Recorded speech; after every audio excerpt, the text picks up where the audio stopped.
Our first River Talk was a black and white cover and 36 pages. I didn't want to spend too much money on it. And I think it was stapled. And it was a decent paper, but stapled. And most people said it was very nice, but I had one board member, I was on the board, I guess, who didn't understand what all that was about. And when he found out it cost a little money, he said, well, certainly there are better uses, you know. And he discouraged me, so I think I skipped a year on putting it out. And then I started doing it again because I did get encouragement, plus I felt to have a workshop and to be able to tell them that there could be something for them to publish in, you know, was an incentive to get people in there. I wasn't promising to publish them, but it was there. And so that's how it really got going. And at first, we mostly published people in Ojai because that was it. That's what I knew about. And so it remained fairly small for a while. I remember at first we let people have as many as 5 poems in the magazine because there weren't that many people, you know, that we wanted to publish. And but eventually we started, our fame spread, and we spread it, and so now we get people, of course, from out of state, some of whom have moved out of state, and a lot of people from Santa Barbara, Montecito, up in Northern California, Los Angeles Valley, submitting to us. So I no longer claim that it's Ojai poets, although as many as possible are, you know. Paul learned the chair game. You can play it alone. First he stood by it, pensive. Then he practiced pontifical descendings. Once he danced it round, cautious of his feet, then crumpled in it, made the graceful curve of back we call our grief. Since chair is grain that doesn't ask an ounce of wooden truth, Paul finally sat down in no particular way, which is the end of the chair game. I adopted a male persona, and I think I didn't even question that because I didn't question my bias that I had grown up with and been educated with, that it was men who were philosophic, intellectual. Not all men, I knew that better than that, but you know, that it was a masculine thing to, all my professors were men that mattered.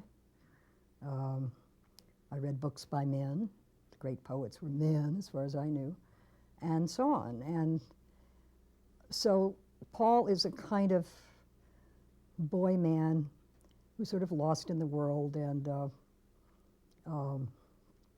quixotic and somewhat philosophic, and I adopted a male persona, which is the only time I've ever done that, actually. And so I have the, you know, the trials of Paul. And I don't know, someone asked me, you know, about Paul, the Apostle Paul. I said, well, not consciously, you know. Although I did have a definite weakness for Catholicism for a brief period in my late adolescence. My slip from science fiction. A few years before I wrote this, I had read in the papers that many, many mothers had dropped, after an Easter or something, had dropped little lizards down their toilets that the kids had been given by relatives. And the lizards had not died, and they had grown huge in the sewers of New York, and they had to send down scuba divers. I think they were really alligators. And so that intrigued me, and I didn't know why it intrigued me. And as this poem will perhaps show, it turns out I was identifying excruciatingly with those lizards. And here it is. What Paul wanted was the sun, the blue sea in his pocket, and secret nights on the town. He brought home a lizard, which seemed possible. He liked the eyes that sprang to a sharper light than eyes that glozed by the family hearth. He admired the voice the others did not hear, bright and terrible as a desert flower. When Mother chose to flush the lizard down, Paul wept a bit, then mused. A green and emerald swimmer in the sewers of our night, blossoms eyes that will burn down the world, and she cannot kill it twice. Little mother anger there, I think. I know I wrote in junior high. I know I wrote in high school. I was in a creative writing class, and it was published in their little, book. They put out a book. I know I wrote when I was at LA City College and at LA State to an extent, Cal State. I think that after I got out of college, there was a period there of several years, and I don't know how many that was, where I didn't write and I just got involved. I was a teacher and I was buying and selling houses and painting walls and other things. I did get into painting, to watercolor, which I enjoyed for quite a few years. But I don't think I wrote for quite a while. And then started writing again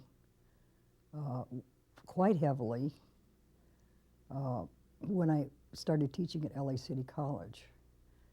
And I think I did some of my best work there. That's where I wrote the Paul poems during that period of time, in the middle and late 60s. And wrote a great deal then.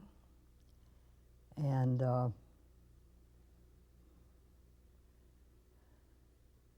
that's when I was teaching at City. I went there as a student years before and also was writing, but I'm saying as a teacher, I was doing a lot of writing. And then when I went to, and I helped put out a magazine at LA City. I did put out a magazine. And then when I went to Pierce, I was writing, and I put out a magazine. When I was a child, as this next poem perhaps will illustrate, I spent a lot of time in the movies, and I loved movies, but I think my parents sometimes used the movies as a babysitter, and they would drop me off and sometimes forget to pick me up right away. And, I would spend a lot of time there.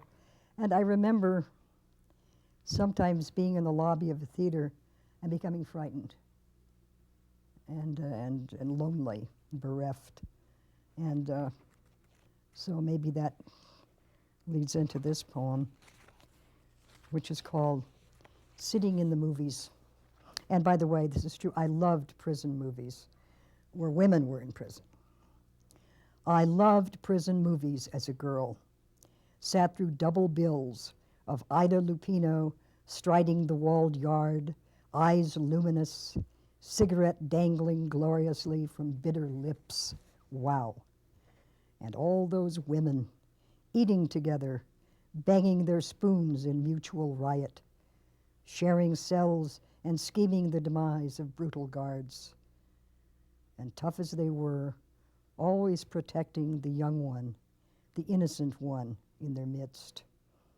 Maybe that was me, there in that afternoon movie, at a strange movie house in Glendale or Santa Monica or Phoenix, where I'd been dropped off. Those tough women, their arms around me, plotting breakout. They plotted. I was happy where I was.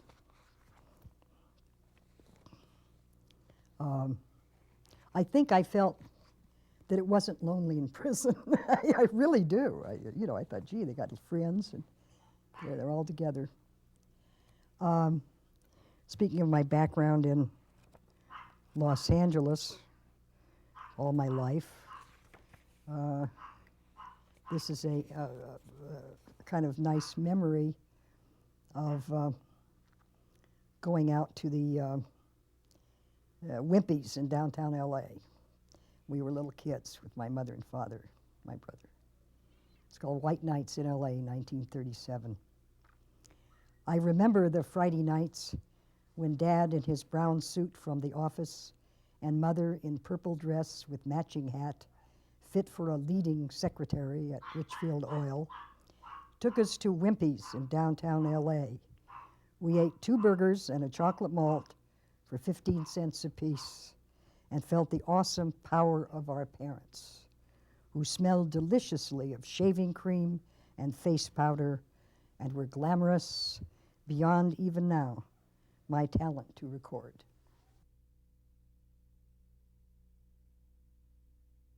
I was born here, and 3rd generation Los Angeles.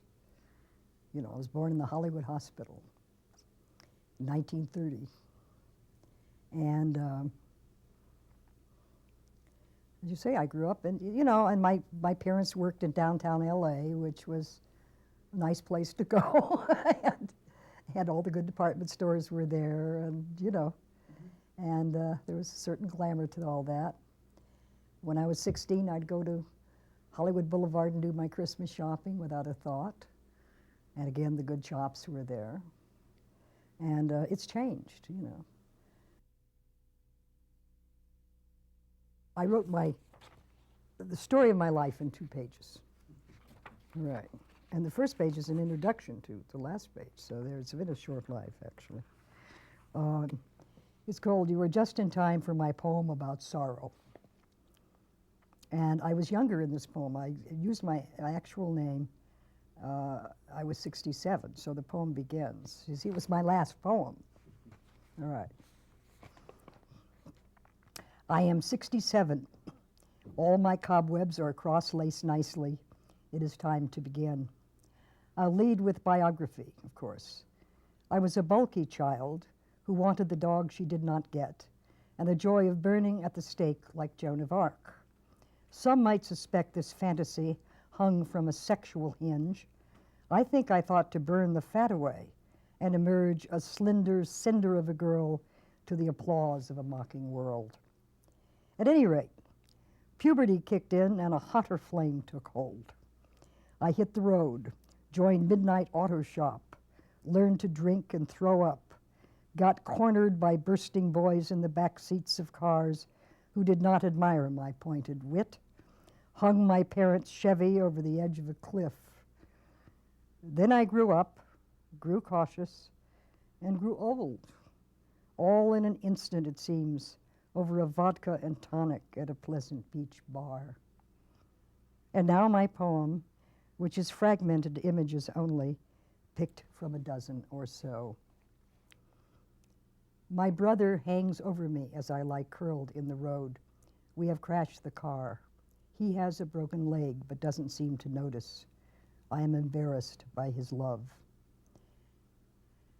I am 16 and dancing with my father, who is full of sherry wine. His heavy breathing in my ear fills me with triumph. I know he would not dare. He dies in 72, and I see him in every battered Chevy passing by, his hands high on the wheel, his eyes befuddled by the sun. My mother is coming home from hospital when I am 12.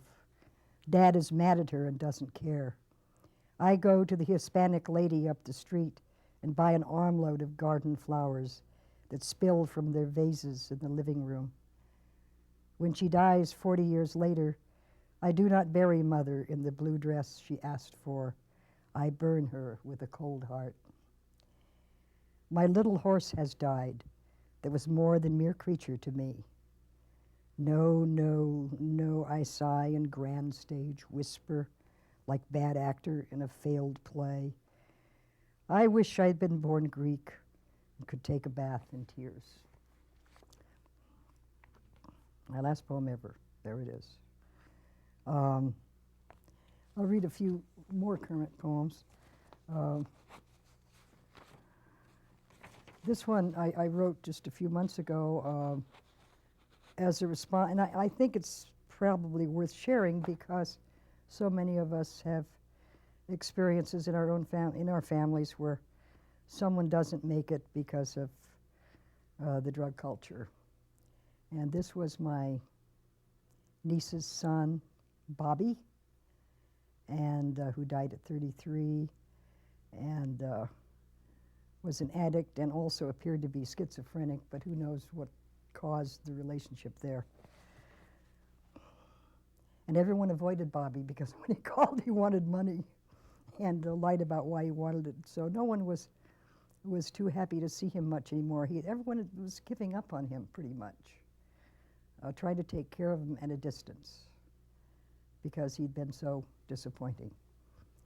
But everyone came together now. It's called Bobby ODs at 33. Nobody would have come if he'd made a conference call, but we all came now, by car and plane, to stand on this slope in faded grass and watch Bobby lowered down. A silver-haired rabbi eased his descent, said that with all his sadness and his madness, there was a sweetness to Bobby. Our Bobby, with his black jeans and sweatshirt and dyed black hair, who believed in witches and communed with creatures from outer space, who had been in and out of private schools and clinics and halfway houses and still shot up anything that moved. Bobby, our dark cloud, our crazy boy, had a sweetness. Where is the flesh that we might touch without the parody of flesh? Where is the mouth that we might kiss and be kissed back? And yet he once succored half the stray cats in Hollywood in his wretched rooms. Was that his sweetness? Was that indeed the sign? O Martians, you were his angels in this darkest place. Tell us how to gather up our lost sons. I gave it to his mother. She liked it. I didn't give it to her then, of course. This is kind of a light little poem for a change. It's all my poems are from experience, which is why I'm running out of material as my experience is narrow. And this was when I was in college, and I was all alone in the world, and I was living in rented rooms, and there were dark periods. And at this point, I was renting a room in an old house near LA City College from a very strange middle-aged couple. And this was an experience I had with them, which oddly enough cheered me up. Because as the poem indicates, I felt close to signing off on things. I don't know if I really would have. I always said, if things don't get better a year from now, I was smart. I didn't say tomorrow, see. Anyway, it's called And Other Madness. Riding home from work on the Sunset bus to my room off Vermont, I rented from an alcoholic husband and his blind wife. He was teaching her to drive. I vowed to kill myself at 21 if things did not get better. Then I spent an evening with the pair in their little kitchen drinking wine. Even saw them off on their midnight lurch. She behind the wheel, he guiding her with his rough voice. Turn left, Adele. My God, turn left. I took to living after that. It really happened.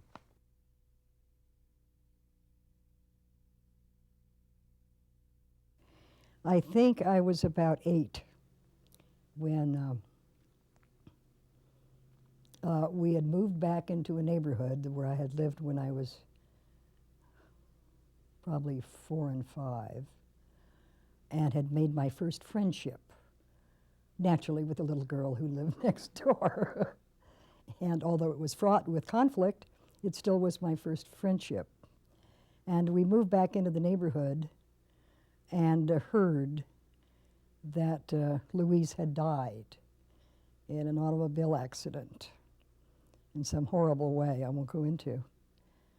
And it led me to write a poem, oddly enough, one in which I never mentioned Louise.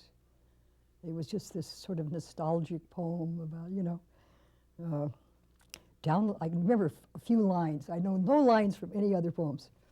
It rhymed, down a little street in the growing dusk of day, memories fond and hidden dreams still lay. And it goes on like that for a while.